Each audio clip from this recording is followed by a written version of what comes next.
لوگ یہ سمجھتے ہیں کہ یہ جو ماہ سفر ہے یہ بلاؤں کے اترنے کا مہینہ ہے، اور اس مہینے میں لین دین نہیں کرنا چاہیے، اس مہینے میں شادی بیاہ نہیں کرنی چاہیے، اس مہینے میں سفر نہیں کرنا چاہیے۔ اس طرح کی اور بہت سی غلط فہمیاں جو ہیں وہ لوگوں کے ذہنوں میں گھر کر چکی ہوئی ہیں۔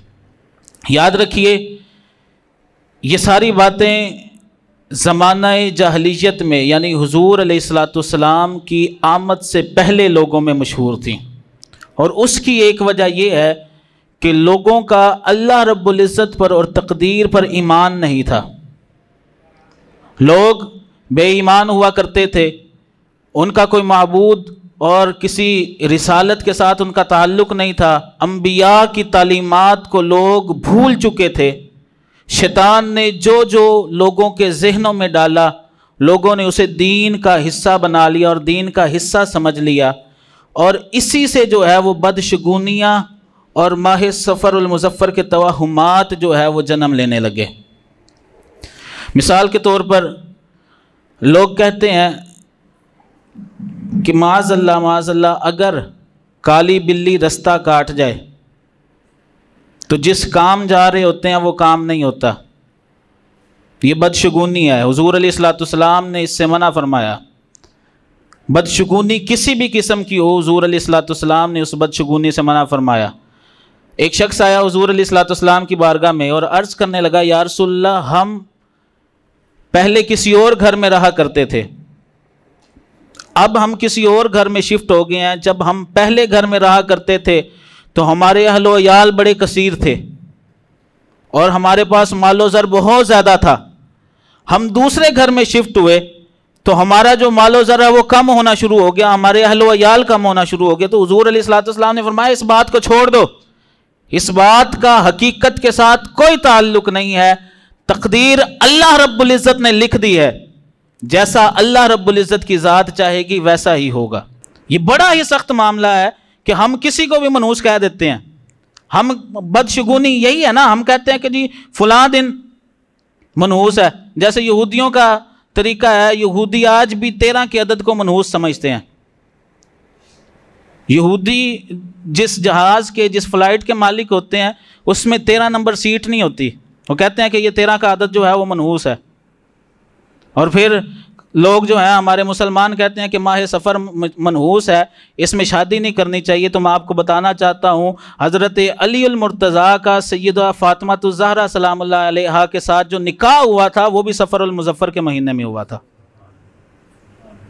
تو اگر منحوس ہوتا تو کبھی بھی حضور علیہ الصلوۃ والسلام ایسا نہیں کہتے۔ تو شریعت مطہرہ میں کوئی بھی دن، کوئی بھی گھڑی، کوئی بھی وقت، کوئی بھی شخص جو ہے وہ منحوس نہیں ہوتا۔ میں نے صبح ایک مثال دی، ایک بادشاہ تھا، اب لوگ کہتے ہیں کہ وہ فلاں بڑا منحوس ہے۔ اسی طرح ایک بادشاہ کی رعایا میں ایک شخص تھا، وہ آنکھ سے کانا تھا، رنگ اس کا کالا تھا، تو لوگوں میں مشہور تھا کہ یہ بڑا منحوس ہے، جو بھی صبح صبح اس کو دیکھ لیتا اس کا کوئی نہ کوئی نقصان ہو جاتا۔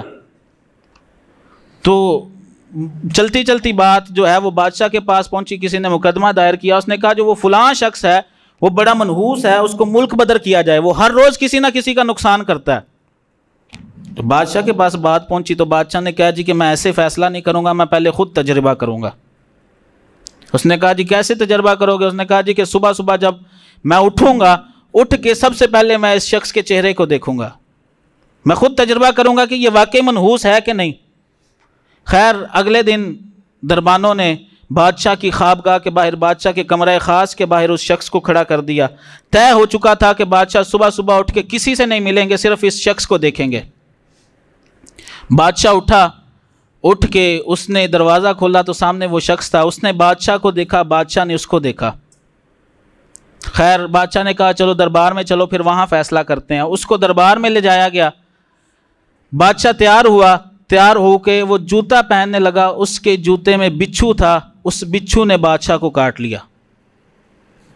سارے دربار میں شور مچ گیا کہ بادشاہ کو بچھو نے کاٹ لیا۔ لوگوں کو پہلے ہی مشہور تھا کہ یہ شخص منحوس ہے، تو لوگوں نے کہنا شروع کر دیا کہ بادشاہ کے ساتھ بھی آج برا ہو گیا۔ بادشاہ نے اس منحوس شخص کو دیکھا تھا جس کی وجہ سے بادشاہ کے ساتھ بھی آج برا ہو گیا، بادشاہ کو بچھو نے کاٹ لیا۔ طبیبوں کو بلایا گیا، بادشاہ کا علاج کروایا گیا۔ جب بادشاہ ٹھیک ہوا، دربار میں آیا تو اس نے فیصلہ کیا کہ یہ شخص واقعی منحوس ہے، اس کو ملک بدر کر دیا جائے۔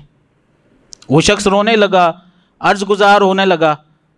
بادشاہ نے اس کی کوئی بات نہ سنی۔ ایک وزیر ہمت کر کے بولا، اس نے کہا کہ بادشاہ سلامت، اگر جان کی پناہ چاہوں، جان کی امان پاؤں تو میں کچھ عرض کروں؟ تو بادشاہ نے کہا جی کرو۔ اس نے کہا کہ بادشاہ سلامت، صبح صبح آپ نے اس کو دیکھا، آپ کے خیال کے مطابق اس کو دیکھنے کی وجہ سے آپ کے ساتھ برا ہوا کہ آپ کو بچھو نے کاٹ لیا۔ بادشاہ نے کہا بالکل ٹھیک ہے، میرا خیال یہی ہے کہ میں نے اس کو دیکھا تو مجھے بچھو نے کاٹ لیا۔ تو اس نے کہا کہ بادشاہ سلامت، آپ آئینے کا دوسرا رخ دیکھیں۔ دوسرا رخ یہ ہے کہ اس نے بھی آپ کو دیکھا تھا، جیسے ہی اس نے آپ کو دیکھا، آپ کو بچھو نے کاٹ لیا، آپ کے حکم کے مطابق اس کو کال کوٹلی میں ڈال دیا گیا۔ جب سے اس نے آپ کو دیکھا ہے تو یہ کال کوٹلی میں ہے، اور آج اس کو سزا سنائی جا رہی ہے، اس کا مطلب آپ بھی منحوس ہوئے۔ تو بادشاہ کو بات سمجھ آ گئی کہ واقعی اگر یہ منحوس ہے تو اس کے ساتھ جو برا ہو رہا ہے تو میں بھی تو منحوس ہو سکتا ہوں۔ تو عزیز دوستو، عرض کرنے کا مقصد یہ ہے، حکایت بتانے کا مقصد یہ ہے کہ ہم اگلے بندے کو منحوس سمجھ رہے ہوتے ہیں، حالانکہ تقدیر کا مالک جو ہے وہ اللہ رب العزت کی ذات ہے۔ جس کے ساتھ بھی برا ہونا ہے، جس کے ساتھ بھی اچھا ہونا ہے، بلکہ قرآن کریم میں نے شروع میں آیت کریمہ پڑھی، فرمایا ما اصابک من حسنۃ فمن اللہ، تمہیں جب بھی کوئی نیکی، کوئی اچھائی پہنچتی ہے، تمہارے ساتھ کوئی اچھا رویہ ہوتا ہے، اچھا برتاؤ ہوتا ہے، فمن اللہ، وہ اللہ کی طرف سے ہے۔ وما اصابک من سیئۃ فمن نفسک، اور تمہیں جو برائی پہنچتی ہے وہ تمہارے اپنے نفس کی وجہ سے ہے، فمن نفسک، وہ تمہارے اپنے کالے کرتوتوں کی وجہ سے ہے۔ اب کالے کرتوت کیا ہے؟ حضور علیہ الصلوۃ والسلام نے ارشاد فرمایا، اب منحوست کن چیزوں کی ہوتی ہے؟ شخصیات منحوس نہیں ہوتی۔ کوئی بھی عورت جو بیٹیاں پیدا کرتی ہے وہ منحوس نہیں ہے۔ کوئی بھی دن، کوئی بھی مہینہ، کوئی بھی وقت، کوئی بھی گھڑی، کوئی بھی چیز منحوس نہیں ہے۔ اب نحوست کیا ہے؟ حضور علیہ الصلوۃ والسلام نے فرمایا کہ جب بندہ جھوٹ بولتا ہے، اس جھوٹ کی نحوست کی وجہ سے رحمت کا فرشتہ جو ہے وہ اس جھوٹ بولنے کی وجہ سے، جھوٹ بولنے والے سے 1 میل تک دور ہو جاتا ہے۔ یہ نحوست ہے۔ اب رحمت کا فرشتہ دور ہو گیا، کیوں؟ کیونکہ ہم نے کالا کرتوت کیا، ہم نے جھوٹ بولا۔ پھر حضور علیہ الصلوۃ والسلام نے فرمایا کہ جو بے نمازی شخص ہوتا ہے اس کی بھی نحوست ہوتی ہے۔ کتنی نحوست ہوتی ہے؟ فرمایا 40 گھر دائیں جانب جاتی ہے، 40 گھر بائیں جانب جاتی ہے، 40 گھر شمال میں جاتی ہے اور 40 گھر جنوب میں جاتی ہے۔ اتنی نحوست ہوتی ہے ایک بے نمازی کی۔ پھر حضور علیہ الصلوۃ والسلام نے ارشاد فرمایا کہ جب کوئی شخص دین سے بیزار زندگی گزارتا ہے، سارا نچوڑ عرض کر رہا ہوں، یعنی کہ جو زندگی بندہ مومن نے اللہ رب العزت کی فرما برداری میں گزاری ہے، وہ جو ہے وہ پکیزہ زندگی ہے، اور جو اللہ رب العزت کی نافرمانی میں گزاری ہے وہ ساری کی ساری زندگی نحوست والی زندگی ہے۔ تو آج ہم جو ہے وہ وقت کو منحوس سمجھتے ہیں، ہم مہینے کو منحوس سمجھتے ہیں، ہم کسی نہ کسی شخصیت کو منحوس سمجھتے ہیں، حالانکہ نحوست والا کردار ہمارا اپنا ہی ہوا کرتا ہے۔ تو عزیز دوستو، عرض کرنے کا مقصد صرف اور صرف یہ تھا کہ کوئی بھی وقت اور کوئی بھی گھڑی منحوس نہیں ہوتی۔ اس ماہ سفر کے بارے میں جو لوگوں کے توہمات ہیں، ان کا حقیقت کے ساتھ کوئی تعلق نہیں ہے۔ یہ سارا کا سارا زمانہ جاہلیت کا، اور یہ ہندوانہ رسم و رواج کی وجہ سے لوگوں میں مشہور ہے۔